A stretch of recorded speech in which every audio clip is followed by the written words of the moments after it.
cataloging SIG and Is that Heather Hernandez the person I have to ask?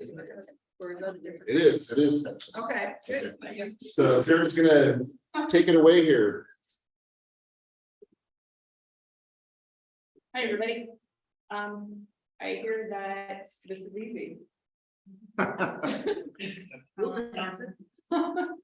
I, unlike everybody else, found it pretty easy to, because, you know, this is actually my laptop.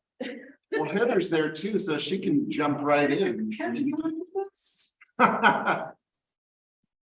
Okay, well, so if I open that, I can't see the rectangle. Okay, we'll figure this out, Heather. What happens if you say something? Oh, you're just muted. Okay. Well, say something, Heather. Yeah. Unmute. Something, Heather. There you go. Yeah. I'm pleased that you can actually unmute yourself because that would be nice. So I wrote down a few notes, things that are on my mind. I'm going to read them off and somebody can maybe gauge the interest of the general group. Database maintenance routines, what we all did from 1 to 2. Validating barcodes, which actually somebody brought up on the chat group earlier today. Well, I turned it into validating barcodes. He started with how can I keep my catalogers from breaking my barcode or their own barcodes. Finding duplicate bibs.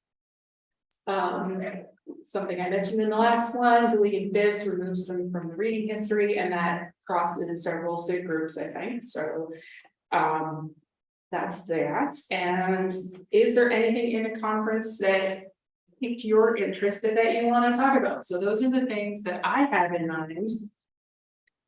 Does anybody want to start with something that's on their mind?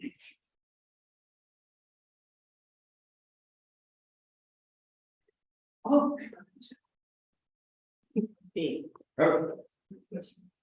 Hi, so what, unless this has changed. So we're last time. Oh, I'm Laura from Middlesex. At this point. Anyways, so one of the things that I'm concerned about is duplicate records. And specifically for ebook records or e-resource records that are duplicates. We're in a consortium, so we have various people that are getting records from vendors and other such things. And it's obvious to me when I come across certain things that this is the same thing. And in order to merge records, they're asking for a barcode, and although we do have items, we don't have barcodes. So I have to sort of fake the system out by putting in a barcode and then merging it and then taking it out. So that's how I fix it, but it doesn't seem like that's ideal. Are you talking about a situation where when you want to move an item from one bib to another? Or I want to have one bib as opposed to 3 bibs for the same ebook that came from maybe 3 different vendors. I don't think I've ever been required to have a barcode on the item that exists. When you're merging, it asks you which one do you want to attach or something like that. And so that's asking for a barcode for the item, and our ebooks don't have barcodes. We do have items for them because they all have separate authentication proxies for each of our schools. Oh, yeah, sure. Unless this is something. Merging shouldn't ask you for. Yeah, merging takes any items attached and puts them together. If you're doing the attached item transfer, that will ask for a barcode. Okay, so maybe, I think that's the way I do things, it's just, I pull it up and say, where do you want to move it to? Okay. And it says, what is that barcode that you want to move to that new bib or something? So if I'm supposed to do it another way, let me know. Okay, so if you had a record called "Dude, Not My Car," oh, I was thinking my day. And you had another one that you wanted to. Yes, my car. Yeah, I know. And you had another one that was.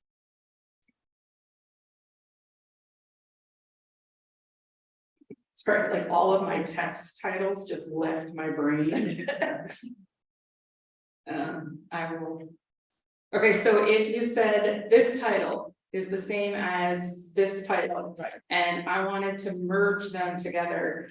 Actually, this is a terrible example because.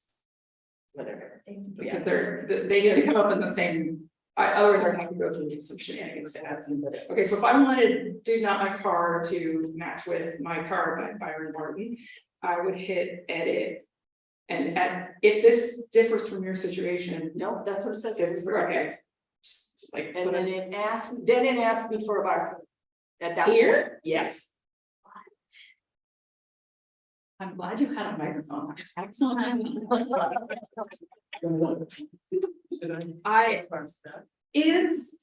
Are your barcodes stored in your bib record? No, Are barcodes a required field? no. No. They're Well, not required. It could be a custom setting that I'm not aware of, but.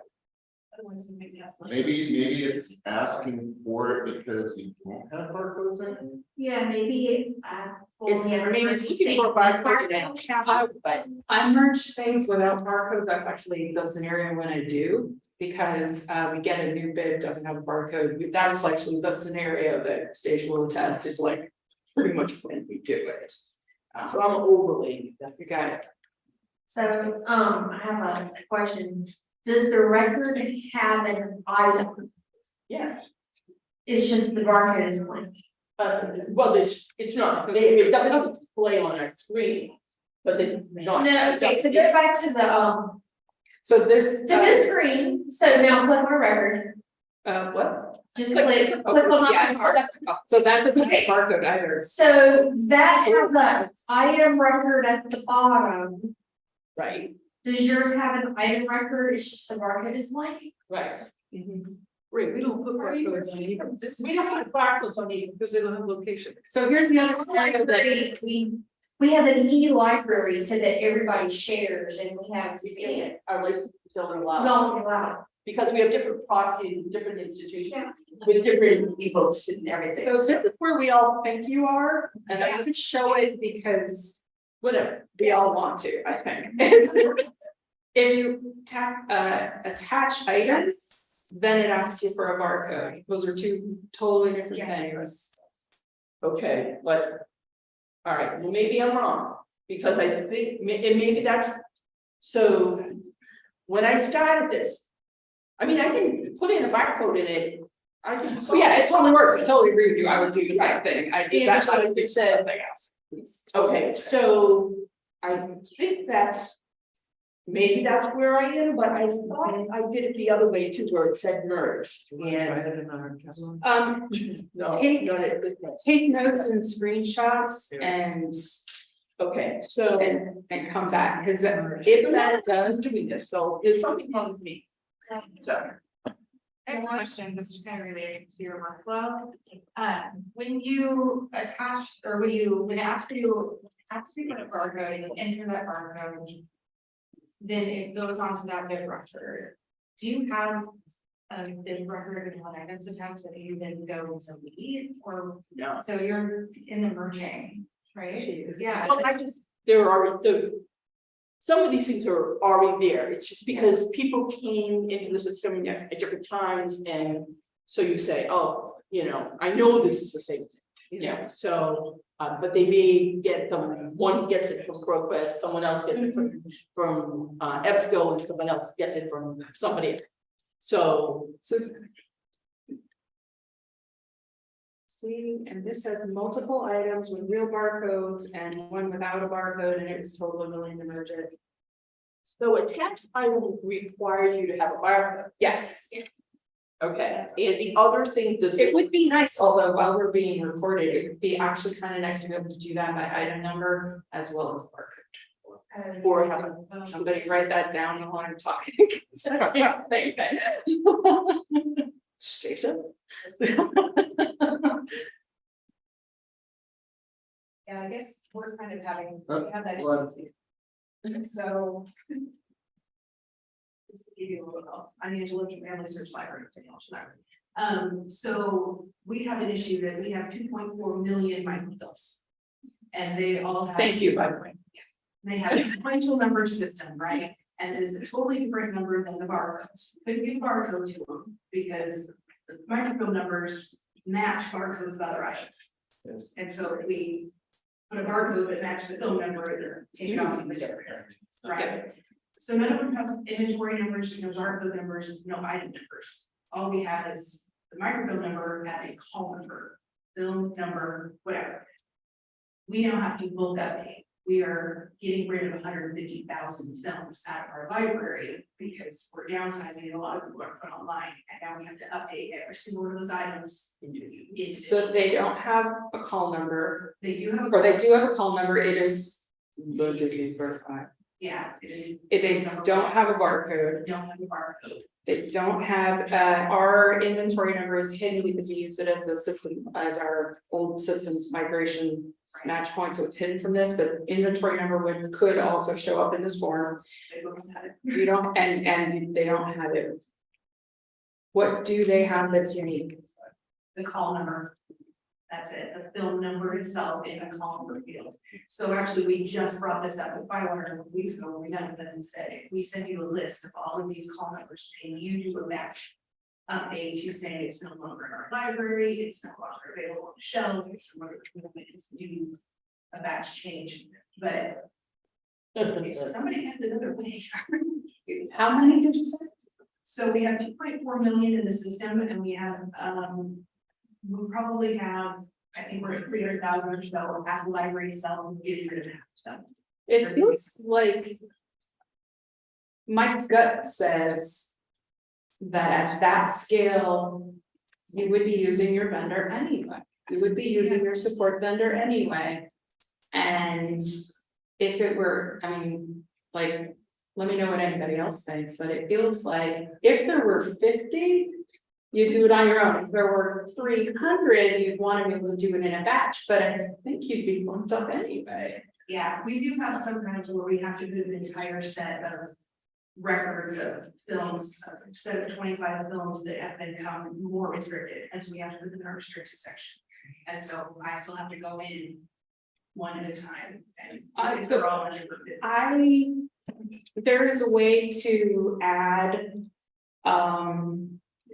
Okay, I'm gonna dig this up from the depths, but she's reaching for your microphone as well, I think. Okay.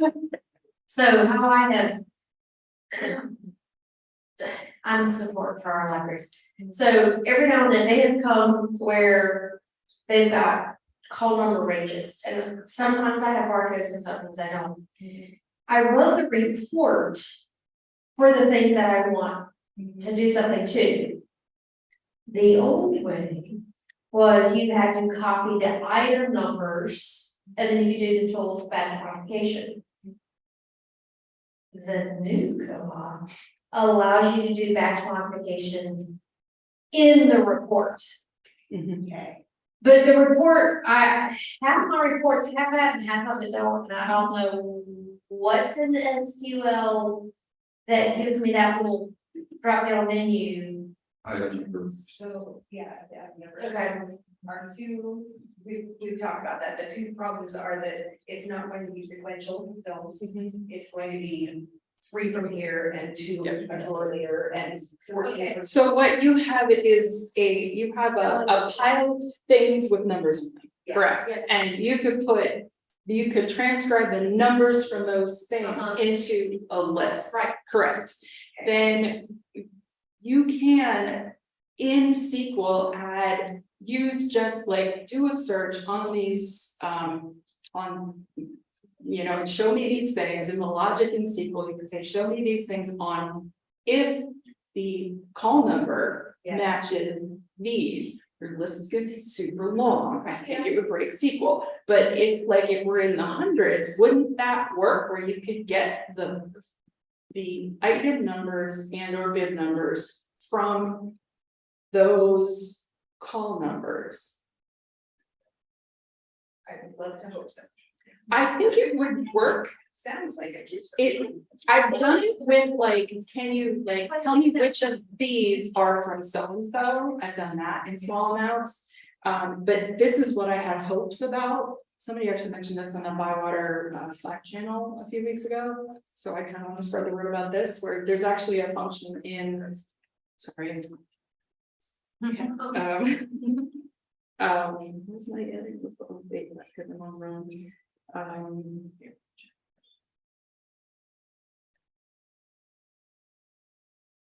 In here, it's this where statement. So this is what makes me sad, is this apparently only works for barcodes. Okay, so it doesn't work for you, but you would put in an statement. I don't know what that actually technically is, but instead of saying where items equals, or item call number equals, you'd say in, and instead of barcodes height list, you'd say comma, and then you get to do my favoriteest thing ever, which is a concatenate in Excel, and apparently I'm gonna do this for you. I didn't like that very much. I would. I'm pretty sure I can't. But it can be done, but small, yeah, but I think you need to. Yes. Help me understand what is the disconnect specifically that you're having with your process? Is it the choosing the items or? There are no barcodes, no inventory numbers, no item numbers. So. It has to have item. Oh, it has item numbers, but they're not on the physical things, like there's no, you're only identifying marks. Right. Period. Except for Palmer, all of a them. very specific color. Record, Jenny housing house.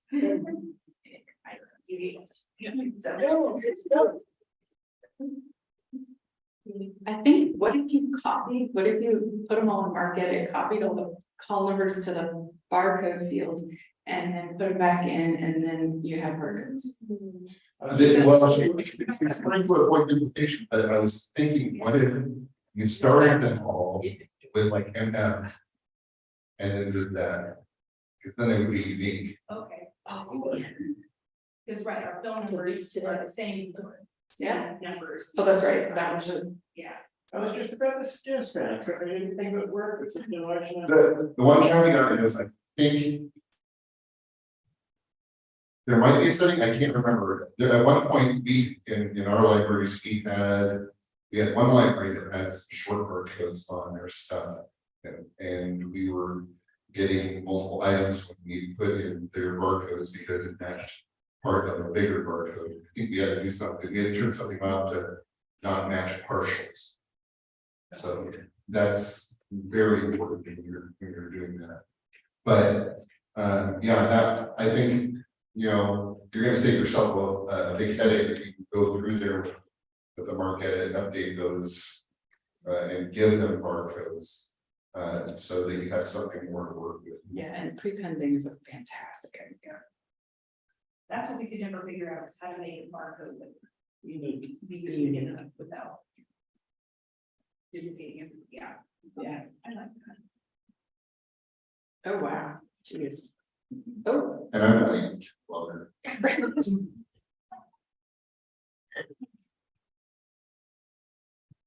They'll be very geek, so they're not that far apart.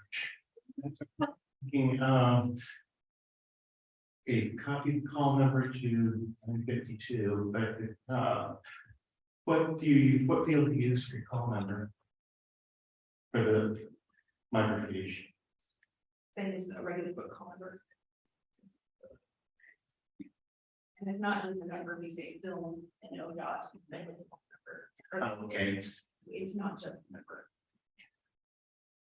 Okay, then my suggestion won't work and useless anyway.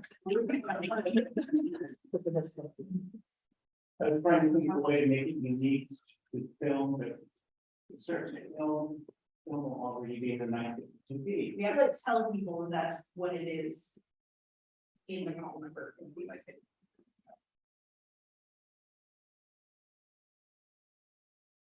Okay, we have 2 burning questions. Done and dusted. We're good, right? Does anybody have anything else they want to bring to the group? Somebody said duplicate bids in general. I have some thoughts. Was that you specifically about duplicate bids? Okay. So what have you guys done for duplicate or identifying duplicate bids in general? What kind of priority have they gotten?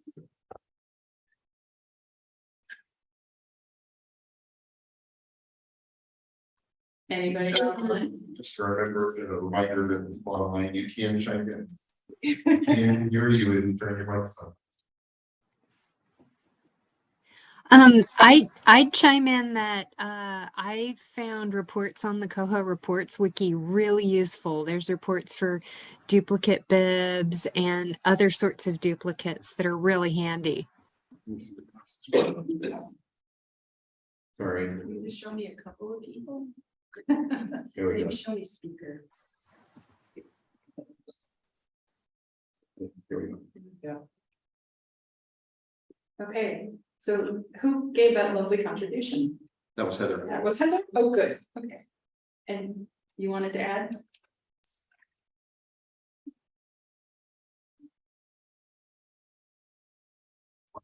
Sit down.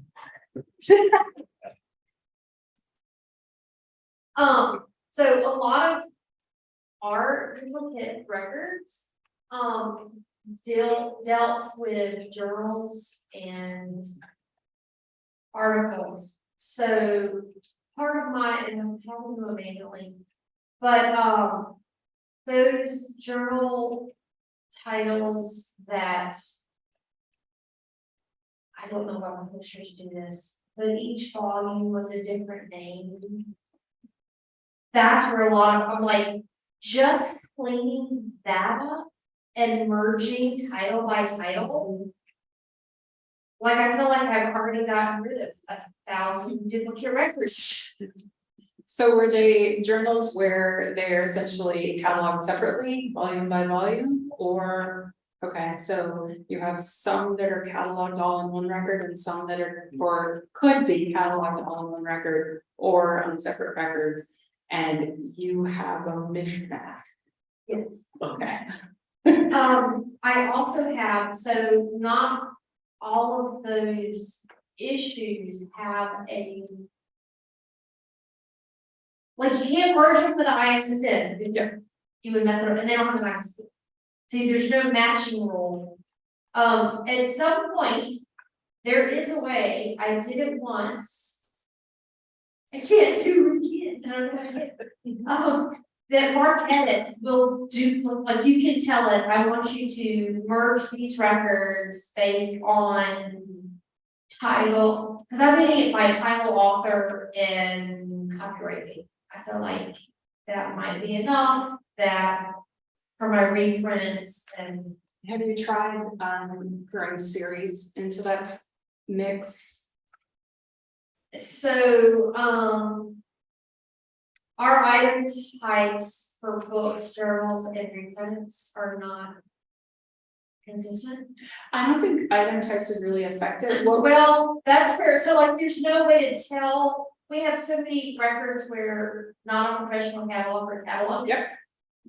That you can't tell if it's a journal or a book series. So I was gonna go look for a good record, like a complicated record. But what you're actually saying is that what you're looking at is a do not my car record.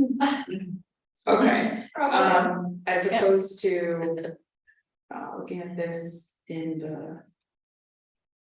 Sorry, now I just have Heather's face laughing at me. She's gonna get confused, not my car, this is legit, okay. So if they've cataloged them using FastAdd or a basic record or whatever, they've put it, you have matching things, but it's not that they grabbed different but not equal bibs, some of, like, all of which would have the same series state. Is that the case? So some of it is I'm in a consortium, Yes. and every library did, and a lot of, I think, our duplicate records Yep, are their legacy problems. yep. The old system, there's a reason we went to koha, Mhm. because the old system didn't do what we wanted it to do. And so we could afford to have koha because it was free, and sometimes I do wish we had the money for support for things like this, because I don't know how to fix it, but I also think it's one of the presentations on big data is messy data, like. Yeah. Well, and that's legit. The thing is, and I fully agree that big data is messy data. However, big data often is big data with a lot of little bits. Like that you can find, Yeah. and if you can find those patterns, you can find those patterns, because what Marketed, if I'm not mistaken, is using when you say match it on the title, they're not looking for the whole shebang like koha would right now. They would look for some sort of regex, they're looking for maybe, you know, has anybody cataloged like way back in an OCLC or like pre-connection where you're typing in a 2442? Like you're typing in a search string where it's the first two characters of the, I should have just looked at you. Where you get like the way you find the title is you type in two characters of the first word, 4 characters of the second word, 4 characters of the third word, and then 2 characters of the seriously. Like one of my matching duplicate records saying, okay, we were going from not really cataloging to like hardcore. Heather likes me now. Okay.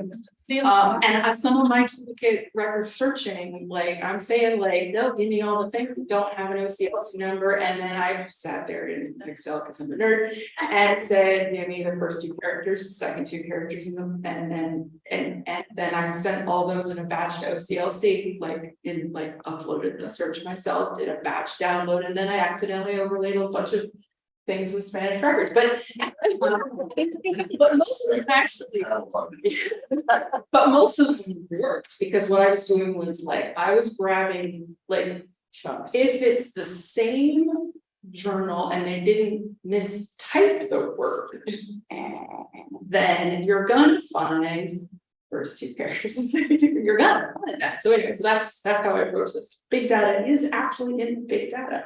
So what I was hoping was that you could use the 830s and or the 490s to help you find the series. That was the long way around to saying, if this is Z3950 grabbing situations, then use the things that, like when you said that they didn't edit it, Right. means they didn't take out any of the good stuff either.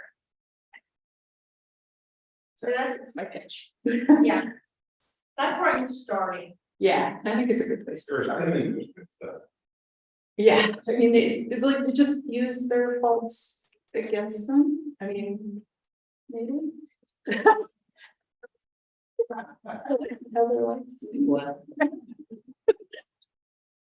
have a question, and I'm no longer on another trail here.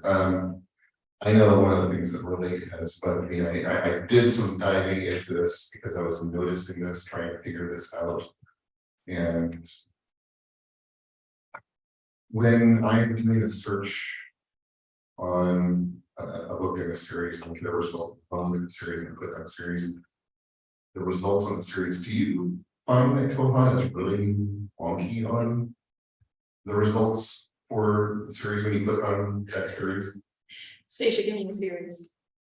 Magic Trio. Stacia is my second in command in cataloging, and one of her jobs is to make series work, please. And especially if you want to try and sort it, if you want it in sort order, you know, it's.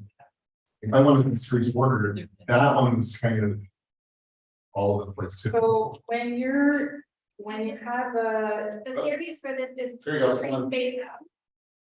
I just wanted to say the series is Magic Tree Space House. yes. Which is why I was like, what's this? Magic tree was. If you would like your toolbar to be switched around like normal human beings think, Well, that's not a really good example. No, that's not a good example.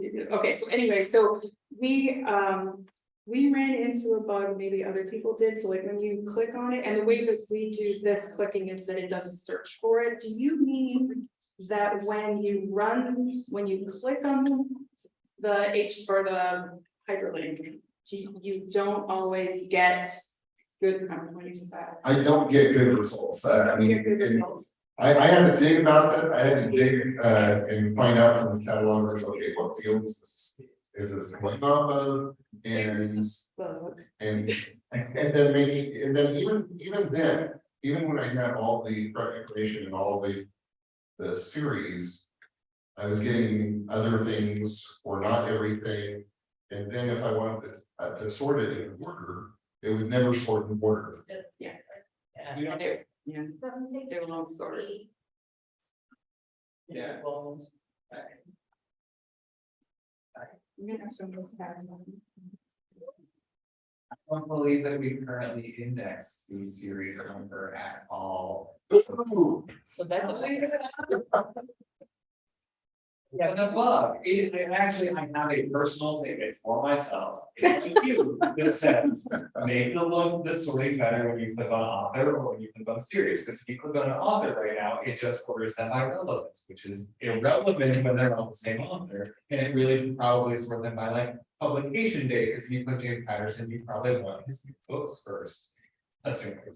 So this is a development, it is development I would love to do, it's just timing. And then see I'll get ahead of this stuff.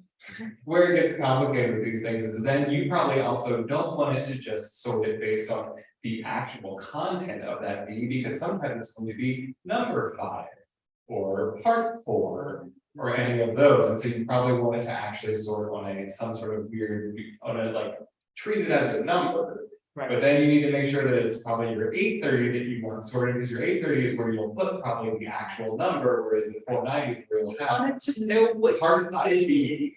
Wanted to know what you mean. Yes. And computers are very good at doing what you tell them literally and not, well, you know what I meant, stupid computer. Yeah. But there are a few steps between here and there. And one of them is, are we talking about the same search engine? Are you on Elasticsearch? It's true. We are. It's Okay. great. Well, and so we found that when our searches were not, like when our hyperlinked searches were not functioning as we expected, that we had very few of them indexed in Elasticsearch, and that is a process where you would ask certain extra fields to be indexed, and there's a bug using the work that I grabbed somebody else's basic list that needed to be added, and I added my bunch to it, and there is a bug to have that new, more complete list be standard for new installations. I hope I'm remembering this right, but that doesn't take care of the rest of us. Does that ring a bell, Nick? Yeah, I know Yeah. what you're talking about. So the first thing that I would look at in troubleshooting is, can you isolate which fields it's not searching? And that's easy to do based on what the result is. I can't see on my screens, that's why it's a little funny. What the result is when you click on the hyperlink. If it shows that you just clicked on this John Kennedy Jr. date to date, and it only shows you John Kennedy Jr., then it's not building the search correctly. That's one issue. The other issue is when you then run the search, it shows you everything that doesn't match the date. You're like, I told you to find only the ones with those dates. And it shows you everything. It means it's not correctly grabbing all the records that it applied to. Did I say that in English? Do I have to continue to say my name? Okay. Does it matter, or will it matter even if you fix it, if we have decided not to trace the theories, which we generally do not trace theories at all? This genuinely don't know. I am looking at the developer. So, well, you said it doesn't work anyways at this point, but would it make a difference? If, because, generally speaking, series is not something our teams will come in looking for. So we have generally not had this as something that we cared about. Just a reminder that tomorrow morning, Fred and I are going to talk about Elasticsearch. If you have specific searching questions, let's ask a man. But I will answer this question. Which is, so right now, if you're not tracing it, you'll just need to make sure that your search, the mappings for your search engine configuration are set to use whichever field you're going to use. The 1 or the 0 is the indicator which marks whether it's traced or not. As far as I am aware, somebody can look at the search engine configuration screen. It doesn't look at your indicators right now. That is probably something cool that we should take into account and have you the option to index it or not. But right now, we'll index it no matter what. So it'll be there. It's not going to care that you said you didn't trace it. But I mean, I think in the consortium, what I think is definitely an issue is that because I decide not to trace it, doesn't mean that her school, if she's actually putting the bid record in, it might. So, unless we quote unquote all have a policy that we will either always trace a series in the 830 or whatever, or we won't. Because we're kind of looking for our own standards, it could end up impacting everybody. Okay, I'm a pretend cat. No, I'm a real cataloger, but I just don't care about some things. So my question, when it's untraced, that just means that you won't have the 830, you're just gonna have. No, we have the 830, it's just in the, it's just tagged, so in our hold. So it would have been, I would have gotten a card, for my card catalog or something like that. And so I guess it's theoretically searchable, but maybe not in the field of series, maybe just as free text or something. Yeah, I guess I'm trying to ask is what do you or what would be correct, Heather? Be correct, now what do we expect? What would be correct for koha to do when it's untraced? Would it be not index it into the series field?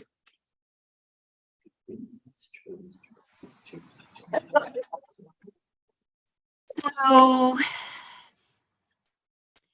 if a series is not traced, Oh. then it's better to put it in a 500 note rather than putting it in a 490. A 490 when it says not traced should, of course, not lead to a trace series, but koha behavior, everything is indexed. One sort of workaround is to put it in a quoted 500 note.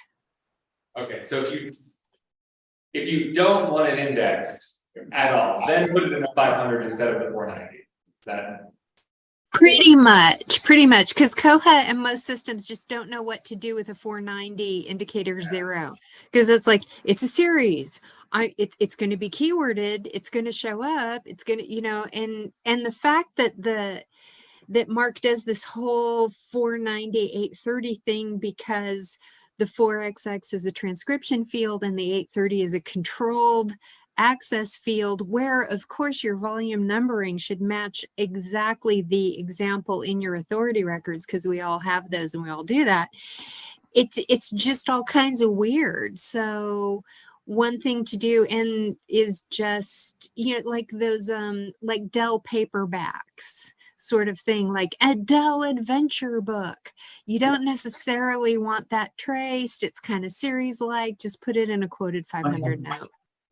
So in practice, I genuinely don't know whether when you say like it's not searchable, do you mean it's not searchable from this search index in this series title or if you put it in a 500 note, it's then not only going to be available via searchable. keyword.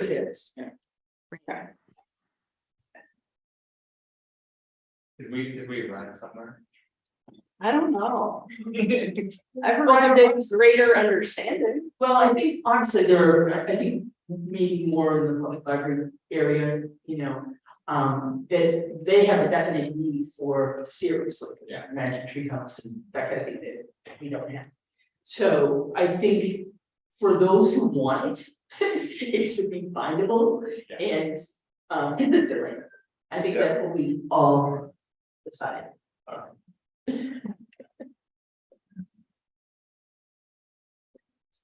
Everybody like that actually migrated to the smack dab in the middle of the screen. I've learned that Heather is a brainiac, not know she knew that depth of this. Oh my gosh, I mean, she could have. I expected this. Wow, I knew this was coming. Yes, Heather can be scary at times. Going back to, I don't remember what caused me to think of the paraphrasing Isaac Asimov. A computer is logical but not reasonable. yeah. But Heather and the rest of the catalog state taught me a lot of things, but one of the more important things is it doesn't always matter if you don't get it exactly right. And you can change things around to suit your own library, and as long as people can find it, it doesn't matter. For example, I mentioned earlier, I think I mentioned that we have a huge collection of nursing exam prep books for all sorts of certifications. And they are all cataloged under WY 18.2. Well, what I did was for the counter number, I put in WY 18.2 dot and then this the certification like CNOR or of course I can't remember any of the others, and then the rest is out there. It's a lot easier to run because all that's together. Now, a real cataloger with clutches or girls. But that's not a real catalog.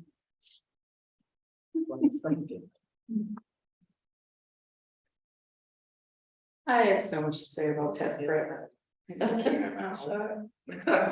would really like to not put all our test prep in the place that is technically like scholastic test prep, but nobody else noticed, nobody else knows that it's wrong.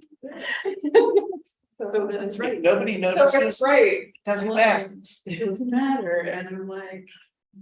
Well, that's like, you know, I mean, my question going back to the series, you know, I was trying to accomplish something. With, you know, with the results, and it's like, oh, it doesn't do this, or you know, it's not working right. I'm bugging my water, why it's working, and you're telling me about some things about koha. But I'm also, you know, so I'm also trying to, you know, figuring that out, changing some things. It still doesn't work, that's it. But I'm also fighting the fact that our catalogers are trying to put so much information into the catalog.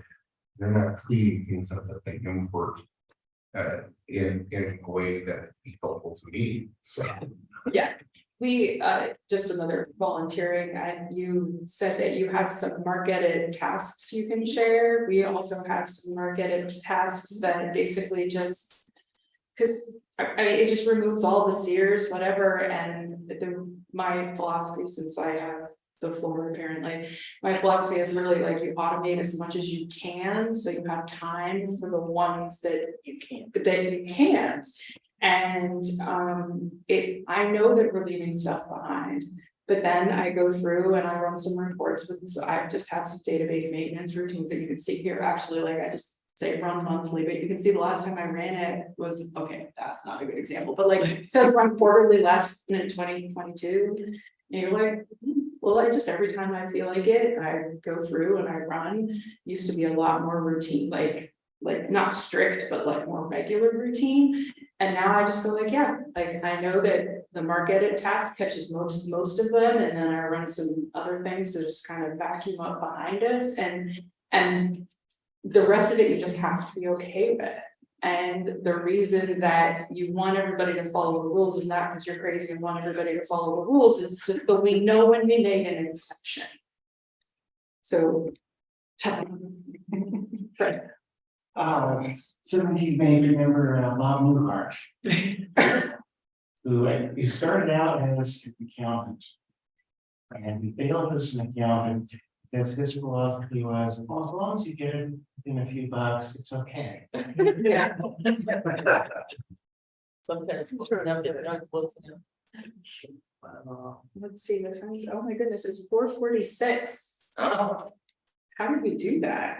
you did it. Wow, we did it. Like one question here. One quick question, mostly, I think to Nick. If I'm filing a bug asking for a change to the way cataloging permissions work, what would I put for a component? If like there's no permission, so would I put under patrons, under cataloging? And permission. Put it under whatever you want, and they'll change it on the edit. I was gonna, yeah, no, Okay. it doesn't matter. Number two is I would probably put it under cataloging because that's the module that it affects. Okay. But yeah, if it's wrong, someone will help you out. Okay, great.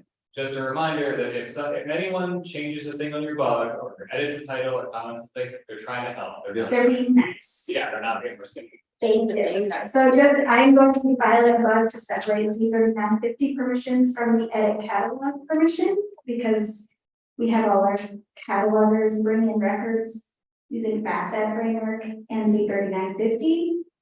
But we currently have to give them the permission to edit all records, even ones using the default framework, because they're not, there's one permission.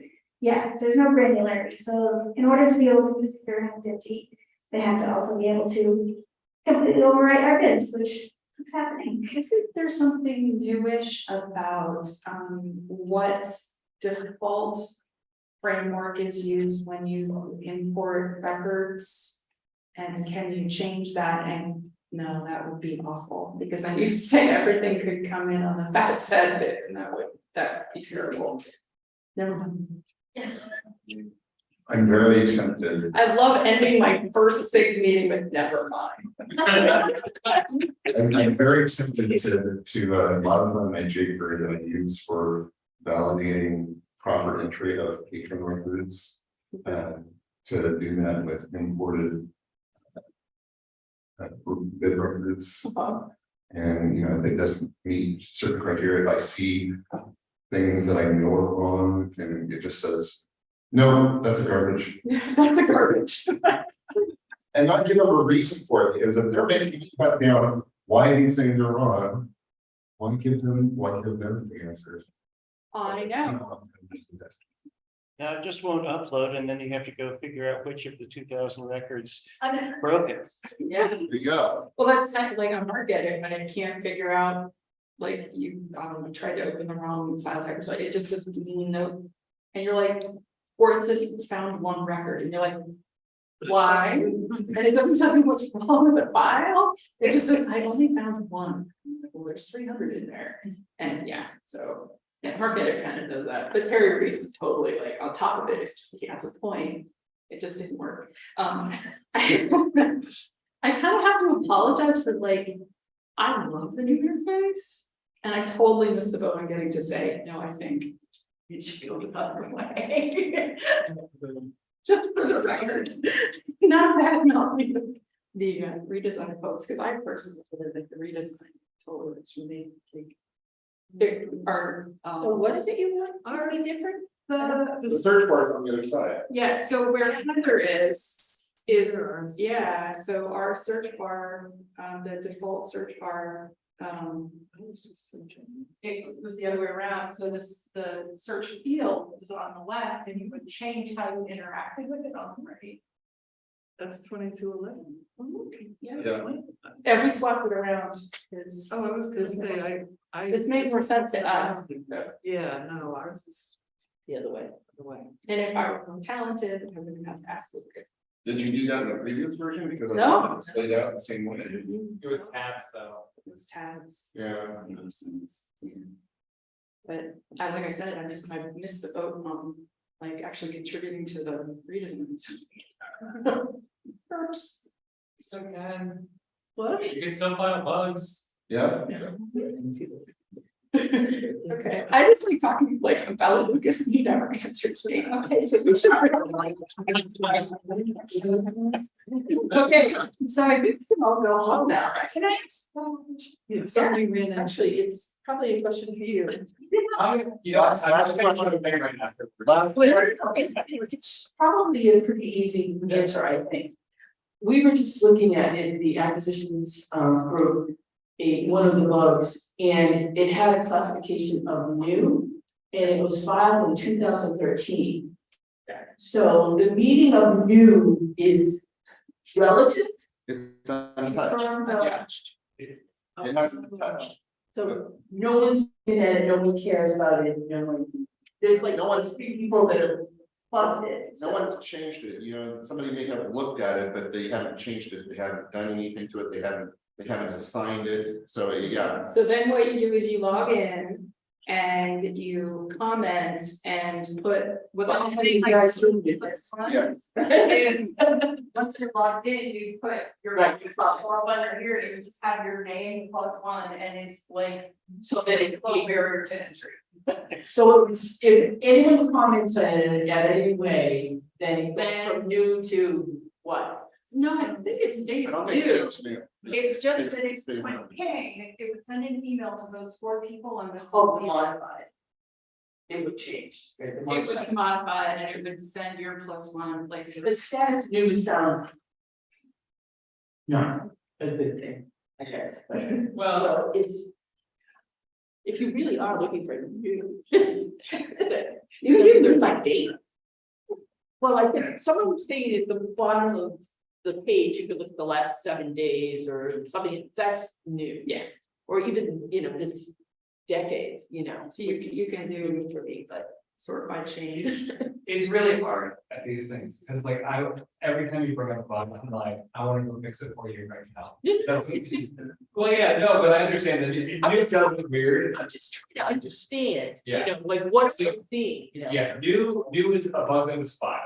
So it's like, it's a new idea that nobody has run any further with. Assigned is someone is saying. Right, that's what I know. So when you see a bug in new, what that means is that you need to go out and find your hero. Whether it's you tell me, Lucas, that we can't leave until we work on that bug here, or I'm saying, Lucas, that if we work on that bug here, when we leave here, or something along those lines. But yeah, I get your point, like, it could be a different word, but we've just all learned, we ignore that word new, and it just means. People just laughed when we brought it up, we said new, Yeah. Well, if you haven't seen it before, it's new to you. Yeah. But I need to know what it. Like, when I look at these things, sometimes I just don't understand, well, why is it still new? No, It obviously isn't new. It should be unassigned, I don't know. I mean, that's actually not unreasonable, we can have, Yeah. that's probably just the way Mozilla works out of the box. Yeah. You can open a Koha project bug to say that you should Oh, call that's- these new bugs on the side, because otherwise they all look here. From my experience on Capitol Hill. From my experience working on Capitol Hill, this was a long time ago, think of it as a bill is introduced, let's say the House and referred to committee and never heard from it again. Yeah. I think I remember that from Schoolhouse Rock. All right. Used to do. Call it. Have we succeeded in having a SIG meeting? Yeah. That was an awesome signal. Well done. I think I might actually go to SIG meetings now. Join us at cataloging. It's Thursdays, I think, right? Yeah, Are you here tomorrow? it's Friday now, right? No, but I know, I was totally reminding me, I need to know what day it is, cause.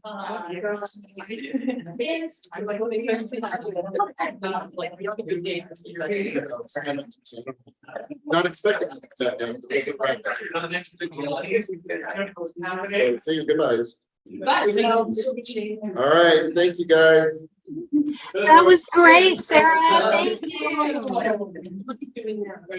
Thank you for participating. All right, I'm gonna.